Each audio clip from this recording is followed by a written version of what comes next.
Film Kantara इन दिनों पूरे देश में छा गई है। ये एक रीजनल फिल्म बनी थी और रीजनल कन्नड़ फिल्म भाषा में फिल्म बनी थी, लेकिन जिस तरह से उस फिल्म को प्यार मिला और दर्शकों ने पसंद किया, उसके बाद अपने आप ये पैन इंडिया फिल्म बन गई। अब जाहिर है कि जब कोई फिल्म हिट होती है तो उसके जो हीरो हैं उनके पास बॉलीवुड के ऑफर्स आने शुरू हो जाते हैं, और ऐसा ही हुआ है ऋषभ शेट्टी के साथ भी, जो इस फिल्म के हीरो भी हैं, डायरेक्टर भी हैं, प्रोड्यूसर भी हैं। ऋषभ शेट्टी जब मुंबई में आए थे अपनी फिल्म को प्रमोट करने के लिए, क्योंकि कन्नड़ में हिट होने के बाद उसे दूसरी भाषाओं में भी डब कर रिलीज़ किया गया, यहाँ तक कि हिंदी भाषा में भी रिलीज़ किया गया, और इतना हिंदी में भी उस फिल्म को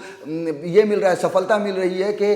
राम सेतु जैसी बड़ी फिल्म जो अक्षय कुमार की है, थैंक गॉड जैसी फिल्म जो अजय देवगन की है, खबर ये है कि इन दोनों फिल्मों के शोज़ कम करके कंतारा के शोज़ डाले गए हैं। तो ऐसे में वो प्रोमोट करने के लिए ऋषभ शेट्टी मुंबई आए, और जब मुंबई आए तो उनसे सवाल ये पूछा गया कि क्या अब आपके पास हिंदी फिल्मों से ऑफ़र आने शुरू हो गए हैं, क्योंकि ये हकीकत है कि जब भी अभी पिछले कुछ दिनों से लगातार देख रहे हैं, और पास्ट में भी चाहे वो रजनीकांत हो या कमल हसन हो, इन्होंने बहुत सारी हिंदी फिल्में की हैं। तो ऋषभ शेट्टी से भी ये सवाल पूछा गया कि क्या आपको के पास हिंदी फिल्म प्रोड्यूसर्स की तरफ से फोन्स आने शुरू हुए, क्या आपको फिल्मों के ऑफर्स आने लगे बॉलीवुड से? तो ऋषभ शेट्टी ने कहा जी हाँ, कंतारा की सफलता के बाद बॉलीवुड से उनके पास फ़ोन आने शुरू हो चुके हैं, ऑफ़र मिलना शुरू हो चुका है। लेकिन ऋषभ शेट्टी का जवाब जानकर आप चौंक जाएंगे। ऋषभ शेट्टी ने साफ इनकार कर दिया। उन्होंने कहा मुझे हिंदी फिल्में नहीं करनी है, मुझे बॉलीवुड में नहीं आना है, मैं अपनी कन्नड़ फिल्मों में ही खुश हूँ।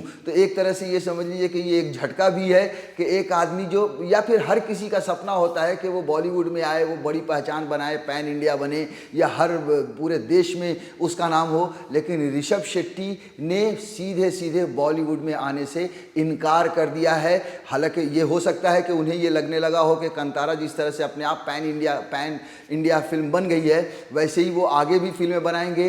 तो वो ये शायद उन्हें लगता है कि कन्नड़ फिल्में भी रहकर वो देश में पहचान बना सकते हैं। शायद यही वजह है कि उन्होंने हिंदी फिल्मों में आने से सीधे सीधे मना कर दिया। वैसे बातचीत में उन्होंने एक बात और कही कि मैंने एक रीजनल फिल्म बनाई थी, लेकिन इसे इस देश की जनता ने पैन इंडिया फिल्म बना दिया। जैसे जैसे सफलता मिलती गई, उन्होंने अलग अलग भाषाओं में इस फिल्म को रिलीज़ करना शुरू किया, और वाकई में मात्र 16 करोड़ के बजट में बनी फिल्म लगातार पैसे कमा रही है, और हर भाषा में, तेलुगु में हिट हो चुकी है, कन्नड़ में तो वो सुपर हिट हो ही चुकी है, अब हिंदी में भी लगातार लोग इस फिल्म को देख रहे हैं और खूब सारे पैसे भी कमा रहे हैं। ऋषभ शेट्टी ने हंसते हुए ये भी कहा कि मेरे दोस्त और मेरे जानने वाले फ़ोन करके ये कह रहे हैं कि इतने मात्र 16 करोड़ में तुमने फिल्म बनाई और इतना सारा पैसा कमा रहे हो। लेकिन ये सारी बातें तो एक तरफ हैं, लेकिन दूसरी तरफ ये अपने आप में एक बड़ी खबर है और बड़ी बात है कि ऋषभ शेट्टी ने बॉलीवुड में आने से मना कर दिया। आप देखिए, बाहुबली के सफलता के बाद प्रभास ने लगातार कई हिंदी फिल्में की हैं,